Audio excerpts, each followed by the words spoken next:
Halo Sobat Jurnalis, selamat datang di Magastik Action dengan edisi podcast Magastik episode 1. Nah, gimana nih kabar kamu? Sehat-sehat aja kan? Semoga tetap selalu sehat, bahagia, dan tetap semangat ya.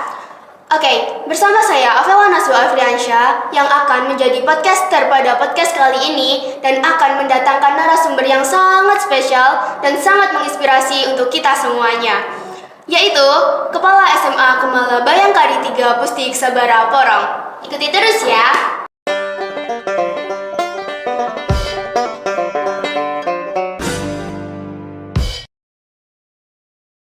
Assalamualaikum Bapak, selamat pagi. Waalaikumsalam warahmatullahi wabarakatuh. Selamat pagi. Ya, bagaimana nih kabarnya Bapak? Alhamdulillah sehat. Masya Allah, Alhamdulillah. Semoga tetap sehat ya Bapak. Amin. Ngomong-ngomong, tadi pagi Bapak sarapan apa ya? Saya ini kebetulan tidak terbiasa sarapan. Oh, kenapa Saya gitu? makannya sekitar jam 9, jam 10. Alasannya kenapa Bapak tidak terbiasa Karena sarapan? memang tidak terbiasa. Jadi sudah mulai kecil. Mm-mm. Karena saya lingkungan orang tua saya kerja di sawah, sehingga iya. makannya itu tidak tentu. Gitu. Ya, kadang-kadang bisa pagi tapi yang umum siang. Gitu. Dan mayoritas dulu itu kalau sarapan itu bawa dari rumah dimakan di sawah. Sehingga sampai sekarang terbiasa. Sehingga gak sarapan itu sudah biasa. Oke. Saya mohon izin ya untuk melontarkan beberapa pertanyaan yang sudah kita buat dan mungkin pertanyaannya itu udah biasa dilontarkan sama siswa-siswa. Oke. Siap.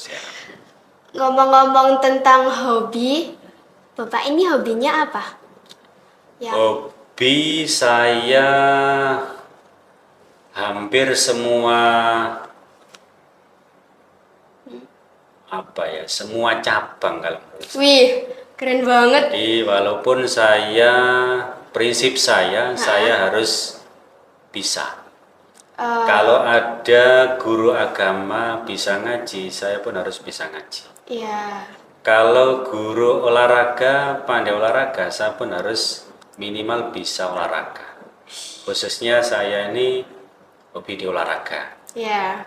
Tapi seandainya saya diminta masak, saya pun tidak kalah. Wih, Ya, jadi keren banget. karena sekali lagi dulu sudah terbiasa ditinggal orang tua kerja sehingga harus mandiri. Kalau masak, saya kira insya Allah tidak kalah dengan mbak-mbaknya. Patut dicontoh ya guys. Iya. Sekarang kan Bapak ini menjadi kepala sekolah ya, pastinya super duper sibuk. Terus kalau misal ada waktu yang senggang gitu, biasanya Bapak ngelakuin apa? Ya. Jadi hakikatnya kita hidup itu adalah amar ma'ruf nahi mungkar. Ya. Menyampaikan yang baik, kita cegah yang mungkar. Dan ada sebuah hadis Rasulullah yang menyampaikan khairun nas anfa'uhum linnas. Sebaik-baik manusia itu kalau sudah bermanfaat bagi orang lain. Maka prinsip saya adalah selagi saya mampu menjalankan yang baik, maka tidak ada kata menolak bagi saya. Jadi selain tugas setiap harinya di sekolah, menjaga sekolah, juga menjaga anak-anak sampai sore. Jadi saya berangkatnya pagi, pulangnya sore. Di rumah pun karena saya punya prinsip tadi, maka kesibukan setelah pulang sekolah saya curahkan selain untuk keluarga juga untuk kegiatan di kampung. Ya. Seperti apa itu contohnya kegiatan di kampung? Contohnya hampir setiap kegiatan di kampung ada kegiatan tahlilan, yasinan, terus sholawatan, sampai ada, ya mohon maaf ini bukan pamer, Iya, it's okay. kebetulan memang di kampung mungkin tidak ada yang ditunjuk, akhirnya kalau ada kegiatan walimah, khitan, walimah hamil, walimah nikah, itu saya yang dimintai tolong. Prinsip saya itu tadi, selagi saya mampu akan saya Lakukan. lakukan. Iya. Yang penting itu baik.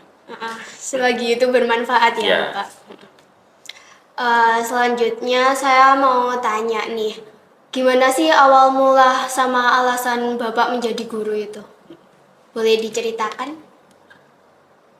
Yang jelas saya karena lebih condong ke hobi olahraga. Saya dulu pernah terinspirasi jadi guru olahraga. Ya. Lalu? Setelah SMA, karena saya dulu masuk di tim voli baik SMP maupun SMA. Kemudian setelah lulus SMA saya melanjutkan ke, dulu itu ada namanya SGO, Sekolah Guru Olahraga, Iya. setingkat dengan D3. Kebetulan saya lulus tahun 92, SGO pada tahun itu sudah dihapus. Akhirnya saya dihadapkan dua, antara kerja atau kuliah. Akhirnya orang tua dipasrahkan ke saya karena saya menjalani, terserah kamu kuliah atau kerja. Iya. Kebetulan di keluarga ada yang jadi inspirasi, yaitu di palik saya kebetulan jadi guru. Akhirnya menyarankan jangan kerja dulu, kuliah aja dulu, menuntut ilmu dulu aja.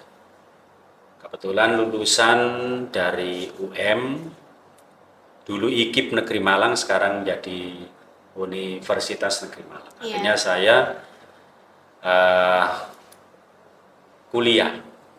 Bapak kuliah sekitar tahun berapa ya? Saya kuliah tahun 92, angkatan 92. Iya. Dan ya ini bukan pamer lagi, dari angkatan saya itu yang diterima hanya 2 siswa. Tiga siswa yang masuk ke perguruan tinggi negeri. Yang lain ada yang di swasta dan kerja mayoritas. Iya. Jadi yang menjadi inspirasi saya untuk kuliah di jurus keguruan adalah palik saya yang kebetulan itu pada saat itu memang jadi guru. Sudah Bapak? Ya. Iya. Lalu itu riwayat pendidikan yang sudah Bapak. Saya gak sekolah SD. Jadi saya sekolah memilih ke mayoritas ke banyak yang agamanya. Sehingga saya MI, Madrasah Ibtidaiyah, terus Sanawiyah dan Aliyah. Tapi dulu bukan Sanawiyah, tapi sekolah yang di bawah naungan Ma'arif.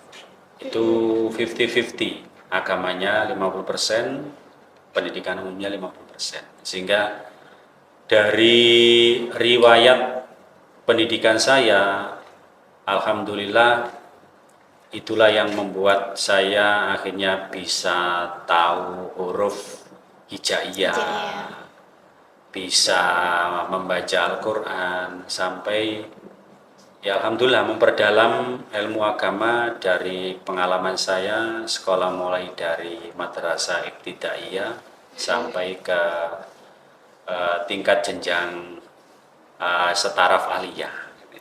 Gitu. Ya. Oke, dengar-dengar nih Bapak sebelum di SMA Kemala Bayangkari 3 Porong itu pernah ke sekolah yang lain. Bisa diceritakan sedikit tentang itu? Jadi pengalaman itu memang penting. Iya.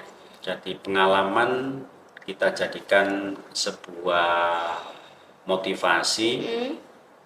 Jadi saya lulus 97 itu langsung, bukan hanya satu yang saya lamar, tapi hampir seluruh sekolah-sekolah yang ada di sekitar Porong, Kerembung, umumnya Sidoarjo itu saya kasih lamaran. Alhamdulillah saya langsung diterima di SMA Negeri Kerembung.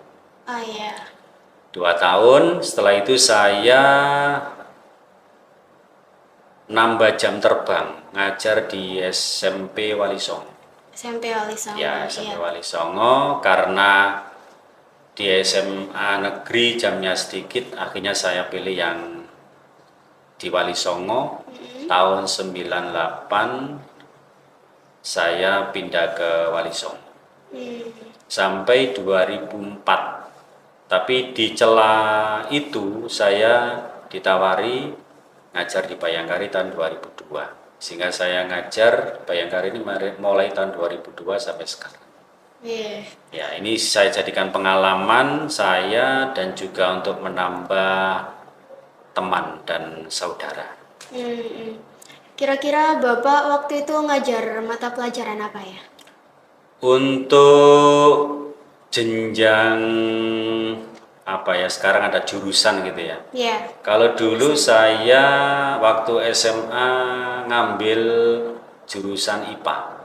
IPA. Ya, jadi saya ngambil IPA, terus kuliahnya saya ngambil jurusan geografi, lebih orientasi ke IPS, karena prinsip saya biar ilmu saya tidak monoton, biar banyak ilmu yang saya dapat. Akhirnya di SMA banyak ilmu IPA, saya ngambil IPS dengan harapan pengetahuan saya bukan hanya sekedar IPA tapi IPS juga. Iya. Akhirnya sampai sekarang ya tetap rumpun saya di mata pelajaran saya adalah geografi, tapi mengarah ke IPS. Oke. Sebelum Bapak menjadi kepala sekolah kan pernah menjadi wali kelas ya. Itu gimana sih ceritanya kok bisa awalnya dari wali kelas terus bisa diangkat menjadi kepala sekolah gitu? Ya harus mulai dari guru. Jadi saya sudah alami jadi guru. Jadi getir pahitnya jadi guru sudah saya alami. Kemudian wali kelas. Jadi kalau di jabatan struktural biasanya memang jadi guru dulu, wali kelas, terus nanti ada tambahan bisa jadi ke wakastaf. Setelah itu bisa diangkat menjadi kepala sekolah. Berarti Bapak sempat Ya, menjadi dan umumnya kepala sekolah itu diangkat dari kurikulum, karena kurikulum ini adalah jantungnya sekolah. Jadi berkaitan dengan sekolah itu banyak dipelajari di kurikulum. Sehingga saya pernah 2003, saya masuk di sini 2002, terus jadi wali kelas beberapa ya sekitar 1 tahun, terus jadi staf kurikulum mulai 2003 sampai 2009. 2009 saya jadi waka kurikulum sampai 2017. 2017. Ya, 2017 akhirnya diberi amanat untuk jadi kepala sekolah sampai sekarang. Iya. Jadi kan Bapak ini bisa dibilang cukup lama ya menjadi guru atau bagian dari warga Asma Batik ini. Ya lumayan. Iya. Ya. Gimana sih perasaan Bapak yang bisa dibilang menjadi guru yang cukup lama gitu? Pasti kan ada ya perasaan yang Jadi gimana? ada kebanggaan tersendiri. Guru Pastinya. itu, makanya kalau kita paham tentang betapa besarnya jasa dan pahala seorang guru. Nah, harapan guru, makanya guru disebut sebagai pahlawan tanpa tanda jasa. Di antaranya memang berkat jasa guru, semua kesuksesan yang diraih oleh anak bangsa, oleh siapapun itu adalah berkat. Di antaranya adalah berkat jasa guru. Dari itulah motivasi saya, karena saya mau berbuat kebaikan yang lain masih belum sempurna, maka harapan saya dari jadi guru ini bisa untuk tabungan saya, investasi saya, selain meraih kepuasan, kebahagiaan dunia, juga nanti yang betul-betul saya harapkan adalah tabungannya untuk akhirat. Akhirat. Ya, baik. Dari Bapak yang udah dari 2002 sampai sekarang, gimana sih menurut pandangan Bapak sendiri tentang SMA Kemala Bayangkari 3 Porong itu? Pastinya ada. SMA Kemala Bayangkari 3 Porong tidak langsung sebagus dan semaju ini. Iya. Pasti butuh proses. Proses. Ini kita perlu pahami termasuk semuanya. Jadi untuk pembelajaran, jadi hakikatnya orang sukses, instansi sukses itu tidak langsung, tapi butuh proses. Iya. Butuh perjuangan, butuh pengorbanan. Yang jelas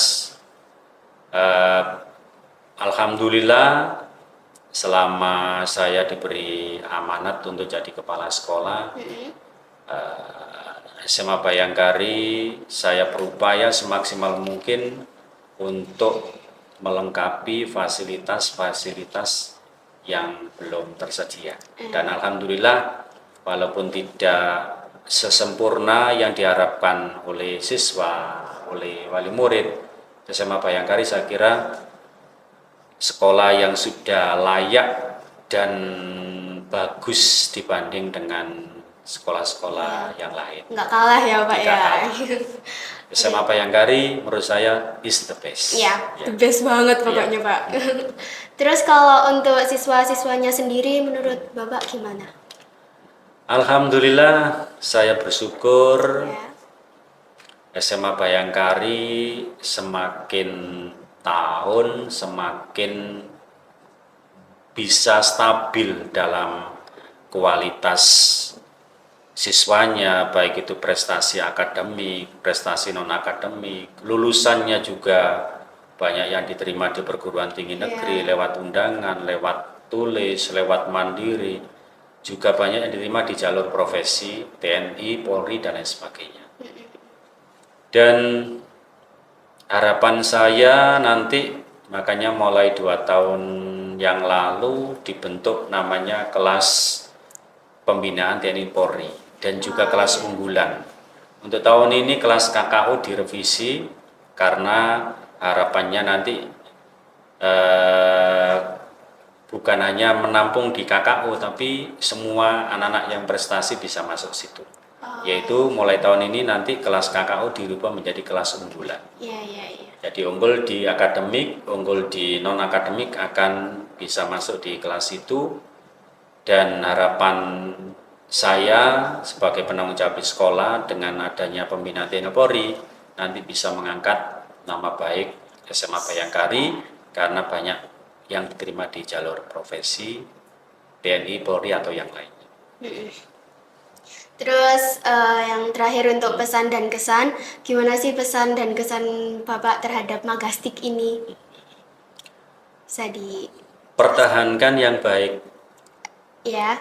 Kalau bisa ditingkatkan. Baik. Karena sekarang yang sedang tren dan juga kemarin ada lomba-lomba sampai tingkat nasional itu kan diantaranya peran Magastik sangat besar sekali. Iya. Maka harapan saya Magastik ini tetap eksis ya. Amin. Dan perlu ditingkatkan. Yang jelas kami sebagai penanggung jawab sudah memfasilitasi, mungkin ada kurangnya nanti sekolah akan bertahap untuk memfasilitasi seandainya ada kekurangan. Yang jelas dengan adanya podcast di bawah anak-anak yang ikut di Ekstra Magastik, harapan saya Gebyar Bayangkari semakin bagus. Jadi apalagi sekarang dikaitkan dengan era digital, era teknologi, harapan saya nanti dengan Magastik, lewat Magastik nanti promosi sekolah itu bisa lewat anak-anak yang Iya. di Magastik.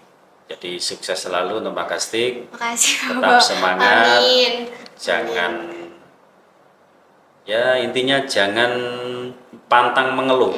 Jadi semuanya butuh proses. Mudah-mudahan anak-anak dengan masuk di Magastik ini nanti ada bekal tersendiri, pengalaman tersendiri untuk masa depan kalian semua. Ya, kami juga mau Ya. berterima kasih ya karena kita nyampe di titik ini juga nggak jauh dari dukungan Ya. Pak Anas juga. Jadi sukses untuk Iya. Magastik. Ya, Oke, ya. ya terima kasih. Pengalaman-pengalaman Bapak waktu di SMA gitu, Saya kira di sekolah. semua orang punya pengalaman, tapi saya menyikapi bahwa prinsipnya dimanapun kita berada, kita harus bisa beradaptasi. Jadi kunci untuk bisa bertahan di suatu tempat itu adalah kita harus pandai beradaptasi ke lingkungan tersebut. Jadi intinya kalau dalam bahasa ilmu sosial itu kita harus cerdas dalam bersosial, makanya kemarin saya sampaikan cerdas intelektual, cerdas spiritual, cerdas di sosialnya. Insya Allah kalau kita sudah seperti itu, tidak ada istilah tidak nyaman dimanapun kita berada. Termasuk saya di SMA Bayangkari. Tapi saya positif thinking saja, memang karakter orang beda-beda. Iya. Jadi ada yang senang, ada yang tidak senang, itu bagi saya sudah biasa. Itulah bumbunya kehidupan. Jadi saya sering menyampaikan ke Bapak Ibu guru, ke semua warga sekolah, guru, karyawan, semuanya termasuk siswa, kita hidup harus pandai untuk beradaptasi. Sehingga dengan kita pandai beradaptasi, maka insya Allah itu tadi, tidak ada istilah tidak nyaman. Kita bergaul dengan si A, si B, selagi kita beradaptasi. Kalau bisa, ya prinsip yang saya sampaikan tadi, ada tugas yang besar bagi kita, jadi kita ini bukan hanya sekedar hidup, tapi kita harus punya prinsip menghidupi. Yaitu tadi, amar ma'ruf nahi mungkar, jadi bukan hanya untuk kepentingan sendiri, kita harus sampaikan yang baik, walaupun getir yang kita alami.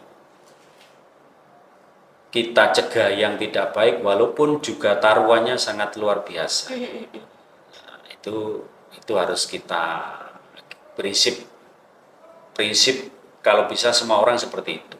Insya Allah kalau seperti itu tidak ada istilah orang tidak nyaman, karena kita berupaya untuk berlomba-lomba ke yang baik. Kita jauhi, kita cegah yang tidak baik. Insya Allah kita akan disenangi. Seandainya ada orang tidak senang, wajar lah, karena karakter orang sekali lagi beda-beda. Jadi saya menyikapi dan saya berpesan kepada semuanya, pandai-pandailah kita untuk beradaptasi dan jadikanlah moto hidup kita adalah khairun nas anfa'uhum linnas. Sebaik-baik manusia, selain manfaat untuk dirinya, juga manfaati kepada sesama, kepada orang lain. Ya. Terus yang paling terakhir ya. Ya. Jadi kan sebenarnya emang cerita Bapak dari awal sampai akhir itu benar-benar motivasi banget dan menginspirasi banget. Tapi mungkin ada tambahan lagi buat motivasi buat anak-anak muda di era sekarang atau biar mereka terinspirasi gitu. Boleh. Itu tadi saya sampaikan ke anak-anak semua sering di waktu apel. Kita harus itu tadi, kalau di anak-anak usia kalian, usia anak-anak sekolah, cerdas di spiritualnya, spiritual dan cerdas di intelektual. Iya, iya. Jadi jangan suka mengeluh. Jadi memang sekolah itu butuh banyak pengorbanan. Iya. Pengorbanan waktu, pengorbanan pikiran, pengorbanan biaya, dan lain sebagainya. Yang jelas saya pesan kepada anakku semua, ada peribahasa mengatakan berakit-rakit ke hulu, berenang-renang ke tepian. Iya. Sekolah ini kita buat memang sakit, enak-enaknya istirahat, kita harus belajar. Iya. Enak-enaknya bermain, kita harus belajar. Pokoknya tiada hari tanpa belajar. Kita sakit-sakit dulu, baru nanti kita bersenang-senang kemudian. Jangan dibalik. Bersenang-senang dulu, bersakit-sakit kemudian. Itu jangan sampai. Iya, jangan sampai ya. Jangan sampai. Itu harus dicamkan betul bahwa semuanya yang jelas hidup adalah pengorbanan. Dan jangan sampai nanti hidup kita ini kita sia-siakan, apalagi di usia muda. Jangan sampai nanti anak-anak menjadi, mohon maaf ini, naudzubillah, sampah masyarakat. Ya. Jadi dengan kehadiran kita tidak ada manfaatnya. Jangankan untuk orang lain, kadang-kadang dirinya sendiri disakiti dengan melakukan hal-hal yang dilarang baik oleh pemerintah maupun agama. Di antaranya sekarang maraknya geng-geng itu. Iya. Jadi organisasi terlarang, minuman keras, merokok, judi, naudzubillah min dzalik, zina, itu jangan sampai terjadi. Karena sedikit aja kita melakukan kejelekan itu, maka masa depan kita bisa menjadi hancur. Apalagi di Indonesia. Indonesia ini contoh kecil aja, nikah. Makanya nikah itu hampir semua jenjang SMA ke bawah itu tidak boleh. Tidak boleh. Karena apa? Karena bisa jadi kalau ada salah satu sekolah yang mengizinkan sekolah SMA boleh nikah, mungkin anak-anak lomba-lomba untuk nikah dulu. Banyak banget ya kalau misal diizinkan. Kalau kuliah masih mendingan, tapi yang perlu digarisbawahi, contohlah di prinsip orang luar tapi yang baik.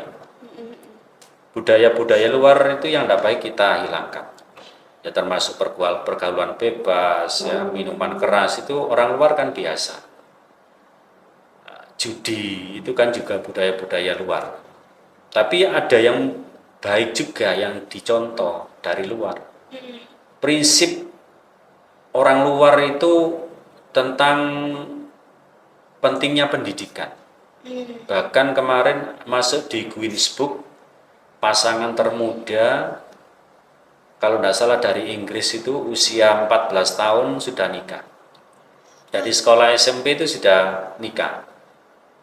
Tapi dia komitmen, saya nikah bukan jadi hambatan untuk mengukir prestasi saya, untuk menghambat studi saya. Akhirnya kemarin masuk pasangan termuda bisa lulus sampai S3.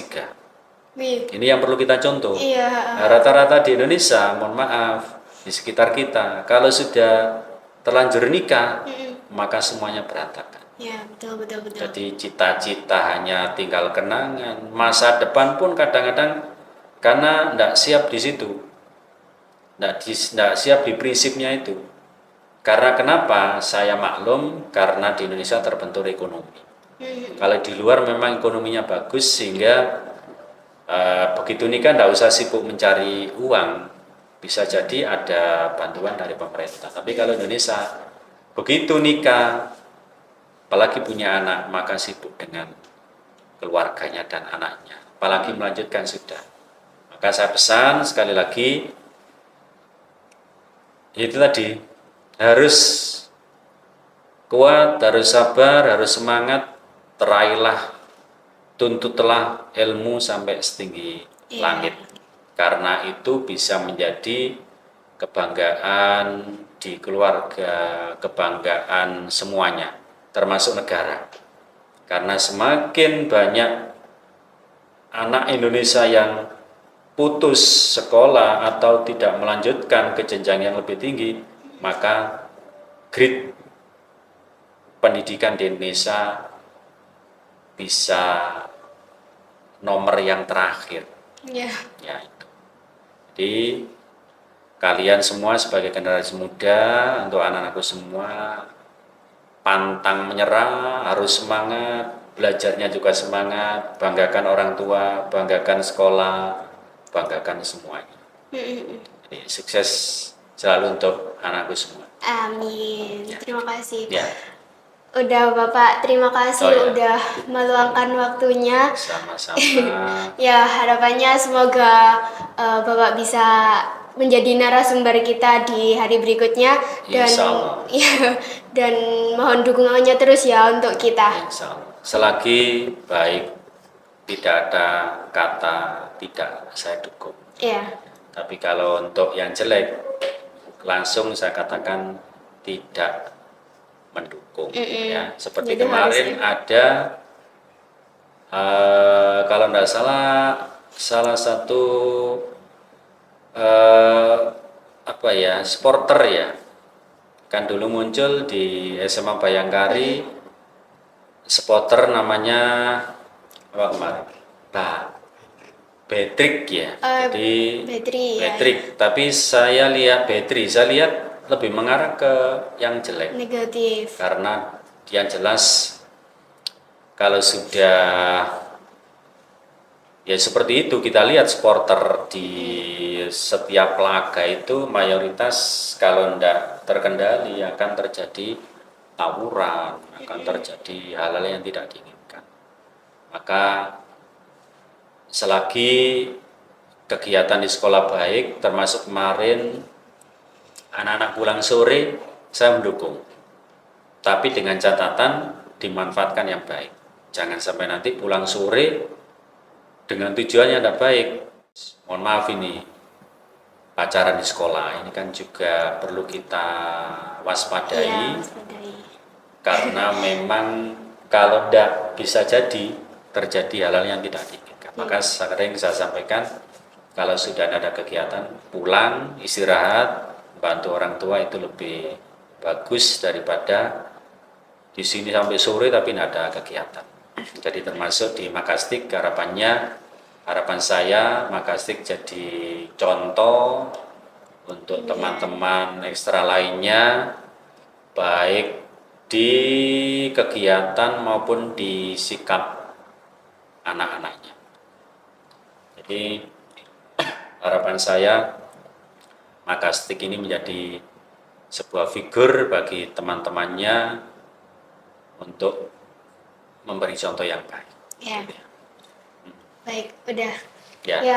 Terima Terima kasih ya. Ya, makasih. Teman-teman, bisa kita lihat dari yang Bapak Anas bilang dari awal sampai akhir, yang sangat memotivasi kita semua, yang dari jangan malas, terus berusaha buat bermanfaat buat orang lain. Ya, seperti itu. Kalian bisa mengambil sisi baiknya dan jangan lupa diterapin juga ya. Ya. Terima kasih banyak untuk Bapak Anas. Sama-sama. Sekali lagi sukses selalu untuk kalian semua. Amin, amin. Terima kasih. Ya, sama-sama. Ya, terima kasih Bapak. Ya.